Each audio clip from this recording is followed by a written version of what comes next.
How are you? I'm fantastic. How are you, Katrina?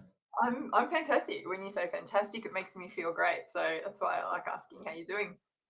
And I also love you dancing in, which is always a nice occurrence. I think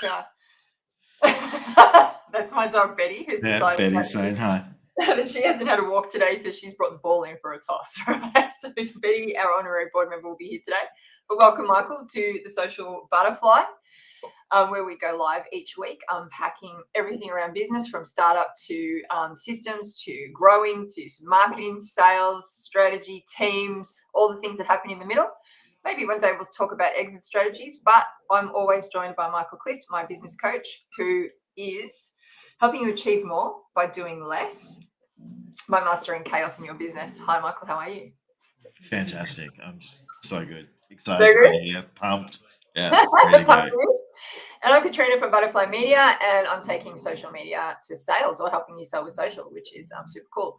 You are on the Social Butterfly. So after all those introductions are down, what are we talking about this week, Michael? Outside. Leading from the forefront, we're talking about why you could be out front in socials, in person, whatever that may be, so that people can see you rather than being faceless. Because there's a lot of people talking about faceless accounts and all that good jazz right now, and I have a bone to pick with that. So. Okay, we can definitely jump into that because I have a bone to pick with that. So the idea of today is to talk about. I hear it a lot in my business, or a lot with the people that I'm talking to. People say to me, I don't want to step out in front of my business. It's not what I got into business for. I'm here to do the thing. Why do I have to step out in front and be the face of it? So that's really what we're talking about today and why it's a good idea. So straight off the bat, right, nobody likes a narcissist. Let's just clear the air, right? No one likes a narcissist or influencers in yoga pants, right? So let's not do that. We don't have to do that. We can do some amazing things around stepping out in front of our business. But one of the core reasons is, and because data is delicious, 81% of consumers on a recent survey said that they need to trust a brand before they buy from it, right? That's standard consumer behavior. 81% are saying, I need to trust a brand before I buy from it. But what's really interesting is of that, 65% of those consumers say that a brand's CEO or employees influence their decision to buy. So that is powerful. If we can get the CEO or some employees out the front in the business, particularly the CEO, whose job it is, responsibility is to drive the ship and bring in business, why not use one of the best tools they have, which is this, to do it, right? Because they're doing it anyway. So let's talk about this. Let's talk about the responsibility of a CEO or the boss to bring in business and the tools that we've got today to do it in. Have a go, Michael. Shall I hand over to you on that? Okay. Yeah, let me start in a different way, if that's okay. I want to talk about me so that it's not me turning around and saying to someone you're a shit bloke or whatever it is. Like let's just put it this way. If you are worried about being out on social media, I am like a frumpy, overweight dad that is just a dog that just hops on and like I'm sure there's people that look at me like I'm an absolute idiot. I don't care. And the reason that I don't and I hop on and I don't like social media. You wouldn't tell from the things that I do. I don't like it. It takes up time. It's like you've got to get on there. You've got to go do the things. I understand that. However, what it does do is it lets me help more people, and that's why I just get on and be me because being me, to the comment that you made before with the buying decisions, helps people understand who I am, what I'm like, what it feels like to work with me and to work with what we're doing from a team perspective. And as the person who is the face of the business, that is where my responsibility comes in because my responsibility as CEO, so to speak, it's not what my label is, but let's call it that, or founder, or whatever you want to call that, is to ensure firstly that all of our clients get looked after, and then all of the stakeholders, which is the people in the team, the people, their families, my family, the suppliers, all the community, everyone that benefits from the success of the business. It's my responsibility to ensure that the business is thriving so that they succeed. If people want to buy from people, which they do, and the buying decisions are made by do they connect with the face of the business and the primary decision maker within the business, then it just becomes my responsibility to be out there at the forefront, sharing and helping people along the way. If we look at some of the big brands like Coke, Nike, Adidas, and McDonald's even. McDonald's is a prime example. McDonald's has even got a face. They even created Ronald McDonald. Yep. So that people could relate to something, because people don't relate to a logo, right? They don't relate to non-people. And Ronald McDonald comes from a different area because it comes from the mascots. But you're right where they relate to people. But like the reason that branding is such a big buzzword right now, and like it's really important, but it's a buzzword, is not because of the brand or anything like that. When we break it right down, it's people just want to do business with people that share the same values that they have, and it doesn't, it's actually like, let's just get it really simple. It's people don't even think about the values so much as they're just, oh, I like what that person says. Oh, I like how they think. Oh yeah, I trust that person because I can see they're doing something that I would do, or someone that I already know does. And that's what it's about. And to convey that, you can't convey that very well hiding faceless behind that. And maybe hiding as me throwing stones. But yes, it is uncomfortable, but why are you here? And that's the challenge that I would put out there, is why are you here? Are you here to just let's just easier if I talk about me. Am I just here to coach business owners, and I don't want to do anything else? I want to be a CEO. I don't want to do any of that. That is fine, right? But I'm never, if I do that, I'm never going to reach as many people. I'm never going to help as many people. I'm potentially, especially in the ocean of other people that are comparable, it's just going to be out there, and I'm just going to get lost because I don't make that connection with people. I'm never going to help as many people. Okay, so that's a great segue. Rather than thinking of being out the front of your business as a chore or as something uncomfortable, if it can be a tool for connection, it's a completely different mindset and framework to come from. Yeah. Yeah, absolutely. And it's interesting. I've just Brian, who we were talking about social media yesterday, has just put a comment in there in the system that says it sucks that it takes so long and it's so time consuming at the beginning. Although, like all things that are worthwhile, it is, and it's so true because, like, I've found this again, not talking about anyone else. I found this is that it is time consuming because if you want to do it well, like there's a lot of effort that goes into it, and we don't all have.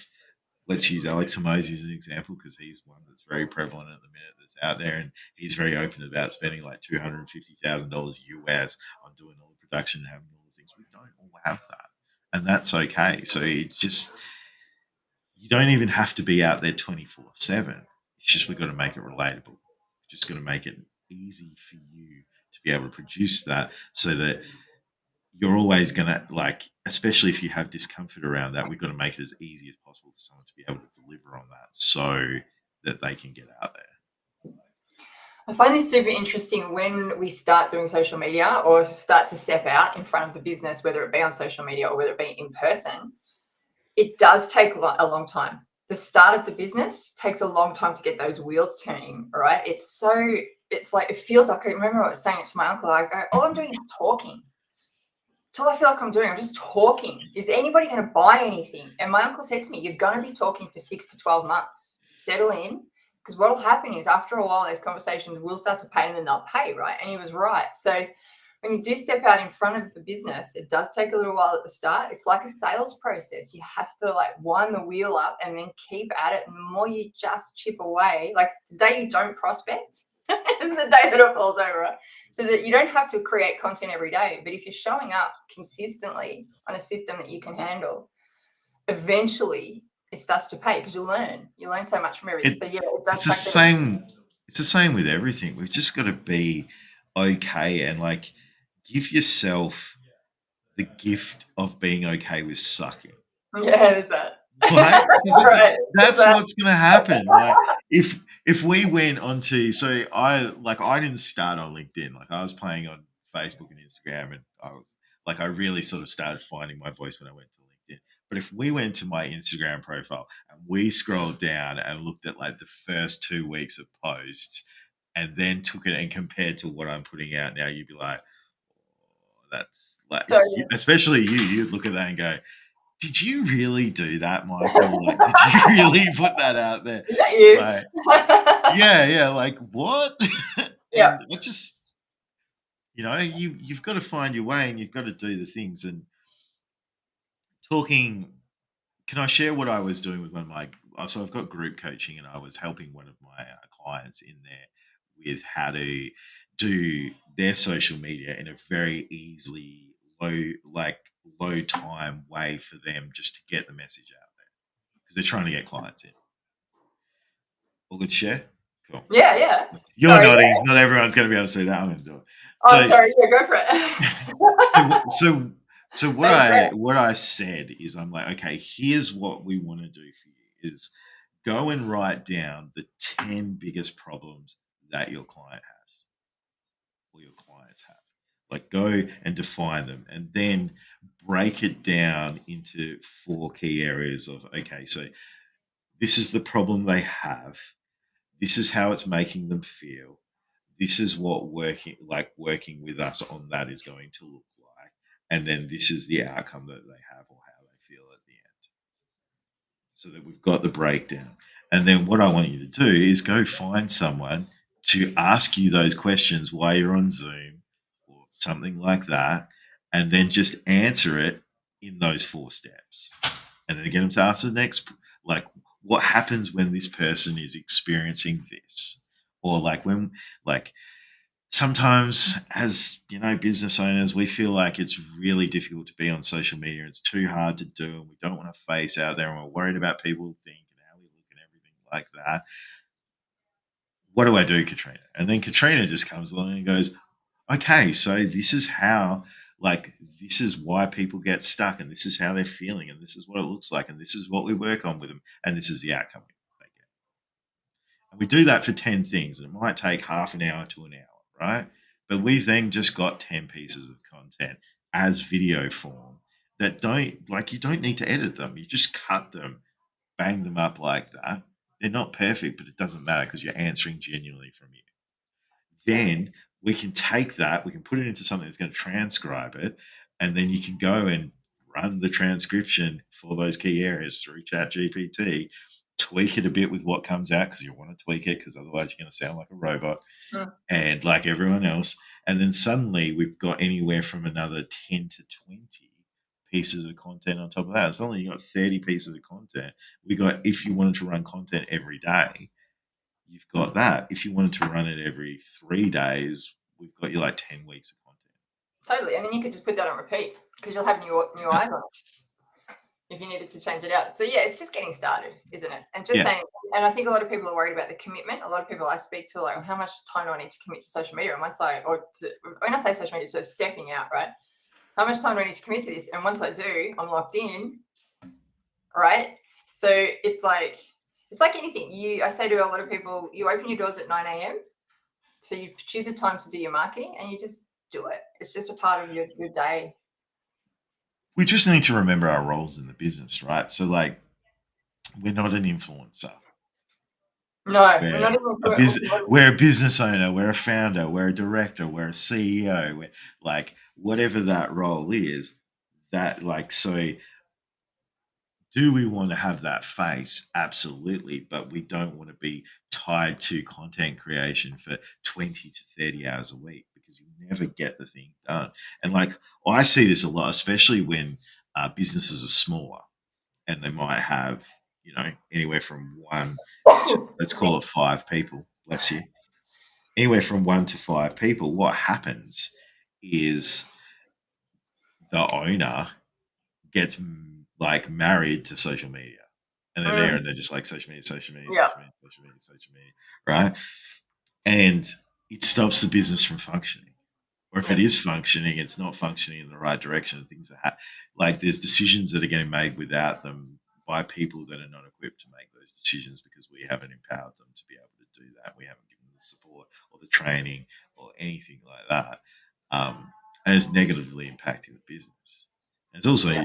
like negatively impacting both your mental health, because if you spend that much time on social media, you're going to see a lot of things that either you're going to judge yourself against or are going to be very negative that are out there, and your mindset is going to get trashed. Totally. That's why I often say stay in your lane, stay completely focused on your client and completely focused on what you're delivering for them, and don't worry about what's happening. Put blinkers on. In fact, funnily enough, I saw 𝐿𝐲𝐻𝐼 video just last night on him saying, I went, oh, I feel like you're in my head. He's like, he says, I don't sit on social media looking at the 5 tips on how to be on social media. He said, I have an idea. I go prove it in the market and then I tell people about it. That's what he does. And I'm like, that's what you do. It's fantastic. So it's good enough for 𝐿𝐻𝐼. It's good enough for the rest of us, right? So it's just all Look, and the only thing that I would say, and like he's very good at trying to talk to people at where they're at as opposed to comparative to where he is now. So the problem that you have as any expert is the further along that you get, there becomes a bigger gap between where you are now and where the person is that you're potentially talking to. So they don't have the same filters, the same context, anything like that around that. So that is a problem with social media, because you'll go on and someone will go do this, which worked like 4 years ago for them when they were coming up. Yeah. It doesn't work anymore because it changes. It's things that are different. So why I'm going to use the same examples in the group. I said, right now, don't worry about algorithms. Don't worry about anything else. Just worry about the client. Worry about all your ideal client. Worry about what their problems are. Worry about how you can get that message out there in the time that you have available. Because that's how you get started. And most people, and I come across businesses all the time, and I'm not talking like businesses that are like not doing $100,000 a year. I'm talking businesses that are doing $3, $4, $5 million plus a year in revenue, that they're not really doing any social media. And it's a limiting factor for them. Yep. So you think that they're leaving money on the table? Yeah, well, it's not even about leaving money on the table, because everything you do is going to leave money on the table. There's always an opportunity cost, and we actually don't want to try and stretch out and try and grab every single piece of money, because we will overextend ourselves and lose more money than we gain. What it does do is you are doing a lot of hard work, and by not being on social media, you're allowing other people to benefit from your hard work. Oh. That's the way that I look at it. Because you can be out there, you can be advertising in the local community, you can be out there networking, you can do all the things, you can talk to people, you have people coming in. But if someone is looking at their phone at 10 o'clock at night and sees something scrolling through and go, oh yeah, I've seen that at here, and these guys have this too, and I can just go do this, and then they buy it from them because you're not there, you're not front of mind. Yeah, I've seen this happen quite a bit. All the time. It's heartbreaking. It's heartbreaking. All right, so let's look at let's first look at the value of stepping out in front of the business. So if the market or your market can relate to a face of the business or the personality of the business, if it's not you, there should be someone, right? If you can't, if you're just so dead against it, if you can grab a face that's relatable, that is consistent, that can be the face of your brand, people will relate to that person. And what that'll do is make sales calls easier, because people know you first. Trust no one like you. So by the time that they jump on a call with you, they already feel like they know you. There's many times I've jumped on calls with people that are speaking to me as if they're halfway through a conversation, and I'm like, hi, which is great. You just jump on the conversation. That's what you want. You want people to be open with you. The other thing is that you start to do the market research, you start to learn so much about your people, because they're sitting here telling you everything about them as well when you're connecting with them say online or in person, even with the in-person place. But businesses are built on connection, right? And if we're not out the front connecting, it's not going to grow. It's just, we're the best kept secret, right? As a friend of mine used to say, you might as well be blowing kisses in the dark, right? And I'm like, yeah, that's exactly what it's like. I'm just not even touching that. Hands up, I'm walking away. I don't want to talk I about loved it. He said, to me, Kat, if you're not marketing, you must be blowing kisses in the dark. And I'm like, oh my God, that is so true, right? So I've always borrowed that. So it's ultimately that. People need to know that you exist. So we need to step out. So the value is not just about the growth of you as a person, but just what you learn about your market. If you can't buy it. So you can build faceless, right? Like Yes, you I can can do talk all about the faceless. things without you can do all the things without that. My counter argument is, why do you want to do things on hard mode? Why do you Yeah. want to slow down your growth? Why do you not want to connect with clients? Why do you not want to help more people? Why do you not want to put more money into your business? Why do you not want to be able to ensure that you can pay your employees and their families are looked after and your clients and suppliers and all the stakeholders are looked after? By not going and putting yourself out there and at least making the appearance of having your face at the forefront, you are slowing down all the things. Because it takes longer for people to, like, just put it in terms that people talk about on social media all the time, know, like, and trust you. So it doesn't have to be on video, right? Video is great because it's quicker, because it's like meeting someone in person. But it even just like, people knock selfies all the time. You have no idea how good selfies are. We want people to see your face all the time.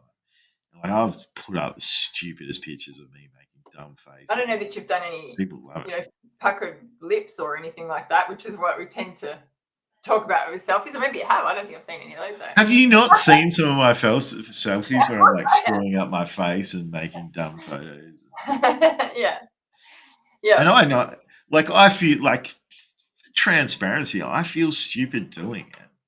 Yeah, totally. But like, let's just have a bit of fun. And like, no, and if someone goes, but then they read through what I'm talking about, it's done what it needs to do. Yeah.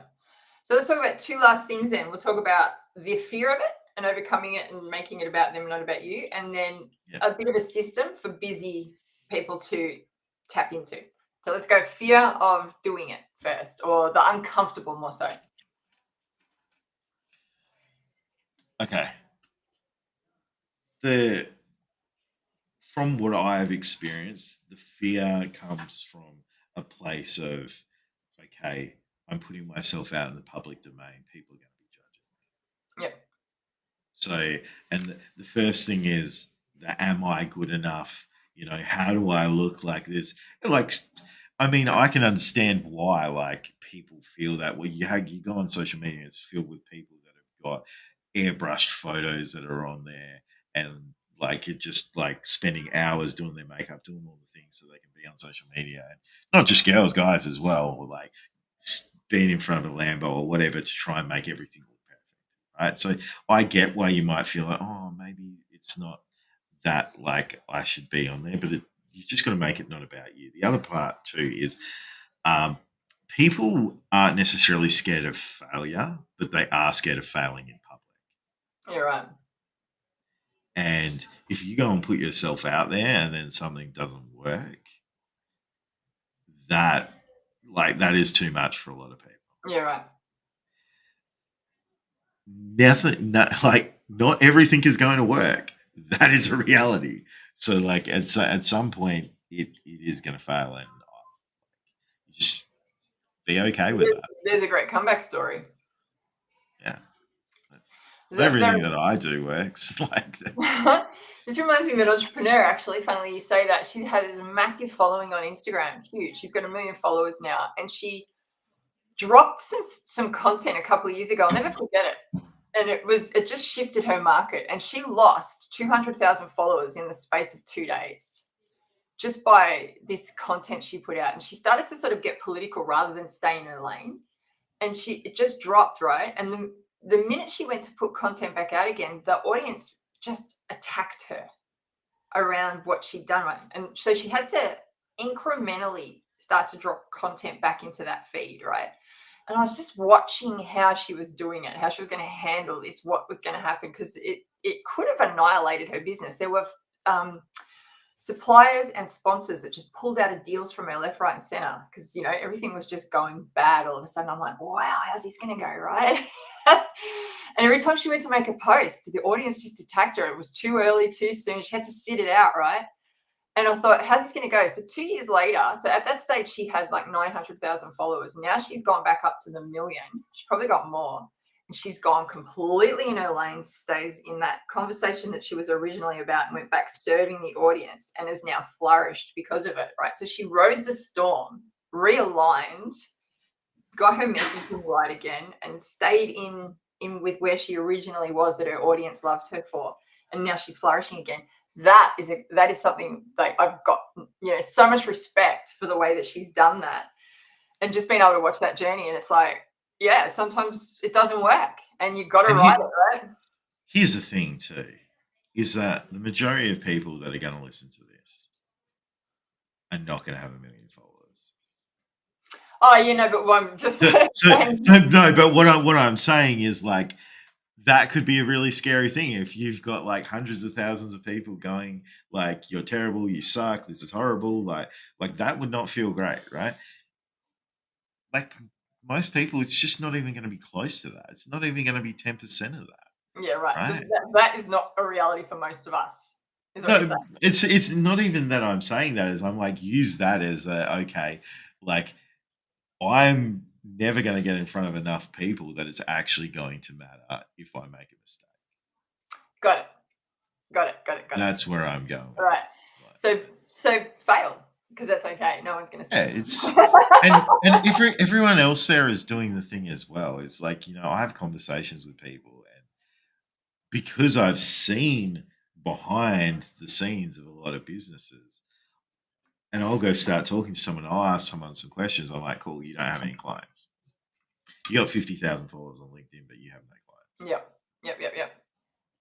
But no one would know. And like, so there's people out there that have massive followings that aren't getting anywhere. It's if you're a business owner, you're doing the thing. You don't need to become this big influencer. You just want to get targeted so that you can get in front of your clients, build a relationship, or your potential clients build a relationship so they can come to you. Yeah. So the moral of the story is step out in front of your business to attract the right clients or the right people to your world that are most likely going to be ideal clients. If you do make a mistake, sorry, excuse me. If you do make a mistake, own it, ride it. Yeah, there's one other fear that I'll touch on quickly, then we'll talk about what we can do, and I'll hand over to you for that. I've got ideas, but you can go first. But like the one other thing that I would say is a lot of people go, oh, I'm building to sell my business. And that's the reason that they used to not put their face on the business. Put your face on the business because you will build faster. And then it's actually not that hard to then bring other people in later on so that they can be the face of the business so that you can hand it over. But if you go, oh, I'm building so that I can sell, and you don't be the face of the business, well, it's going to take you longer to build. So it's going to take you longer to get the amount that you want from selling that business. That's super interesting. That was a whole conversation around personal branding versus company branding. And it was like, well, yeah, I can't put my face on it because I can't sell it. You know, I'm stuck in the business. And, you know, there's an element to that depending on what you're building. Like this particular person I was just talking about, it's her business. Like she is the business, right? But for most businesses, yeah, your face will promote the business. And then as you're selling it, because you have a following or because you are known, you can open that conversation up and say, just about to sell my business. You know me well enough. Do you want to buy it? Right? There's that. So you can actually go to your market and sell the business.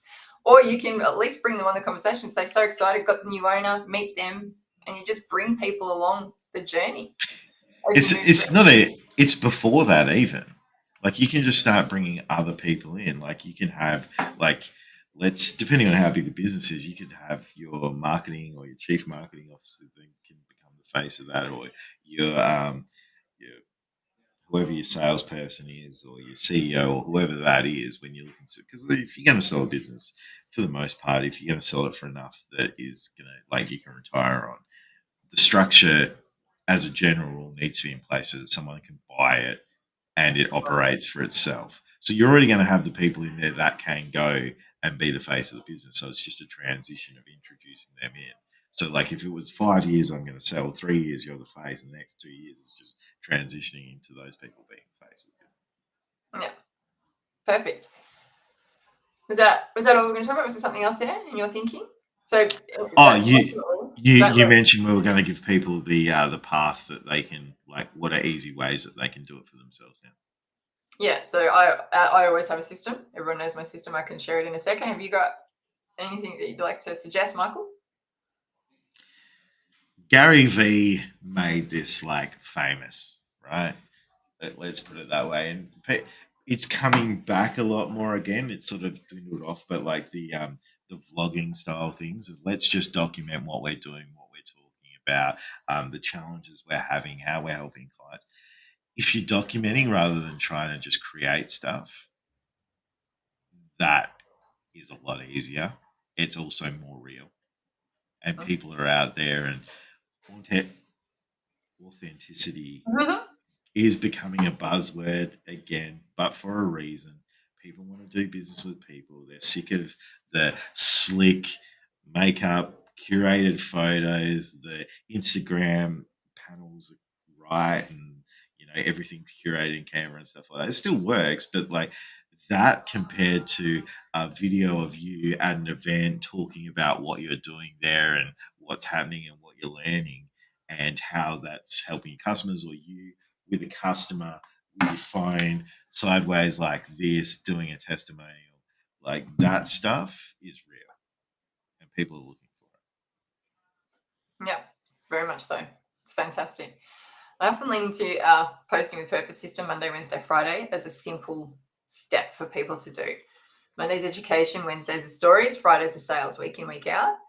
And the reason we do that is normally we'll have one offer on the table for 3 months. So that offer, which goes out on Fridays, our education and stories post can start to meet it. So for instance, I've got an 8 clients in 90-day offer. So it means on Wednesdays, I can start talking about how we're helping clients from the story perspective and talk about how it came to be, what we're doing in it, what we're learning in it, all the stories around the offer. And then on the Monday, I can talk about the education around it, around what we're systemizing and sharing some of the systems that we do or the ways that we do things, the methodologies on the Monday to help people get the results. So that's 3 posts a week talking around an offer. 2 of them aren't selling it, but they're selling it.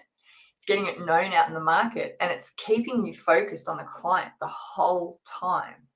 The only other thing you need to do is, perhaps, as you said, document it. So you've got your video work around it, or just write about it and just have a photo, as you say, just with your client or with yourself at the desk slogging away, because let's face it, that's what it really looks like. It doesn't look like Instagram. And then that's it. All of your content rises to meet those quarterly sales, and then you're just on path. You're staying completely focused on what your people need to hear from you, and everything else is just noise. So that's what I would suggest as a busy business owner stepping out. Lean into what you're selling, talk around it and in it and upside down and every which way you can talk about it. And that'll have you showing up consistently. And then you just go back to work. Yeah. 3 posts a week, 1 hour a week to make the content, send it, and then you're done. And if you don't want to do it for yourself, that's okay too. Get someone who can help you. That's right. It's simple. Like I know a person, just in case you're wondering. But like from that perspective, it's just like you still need to be part of the process, but having that support means that you're freed up to do other things. Because if you're there trying to type posts and stuff like that, you're going to spend hours on a post when you don't want to spend hours on a post, and it's not the best use of your time. And the thing is, you can take that post and that story, and when you're out networking in the real world, the next time you have a sales call, that story will come up. If you're at a networking event, you can use that story. You just take that content everywhere. Absolutely. So that's how important and easy it is to be the face of the business. Sound all right? Here we are, two faces. I don't know that it's easy, because there's always going to be the fear. There's always going to be the uncertainty. There's always going to be it takes time and everything like that. But what I would say is that long term, you are making it harder for yourself, and you're missing a huge opportunity if you don't. There's a saying, if you don't have time for social media, you don't have time for making money. And that can be the same for stepping out in front of your business, right? Just makes it easier, makes the conversations easier that you're having. So on that note, thanks, Michael, for shining a light on being the face of the business and the power of it. Particularly with the dancing. That's very much what people need to be doing. Because we know we all love to do crazy dances on Instagram, right? On that note, let's leave it there, guys. Have a good week out there. Love to hear your comments on what we have been talking about down below. If you'd like to join us, let us know. We would love to have you on. We do have a few guests coming up soon, which I'm excited to share the space with a few new people. I'm looking forward to that, and we'll let you know a little bit more about it. So have a great week, team. See you out there.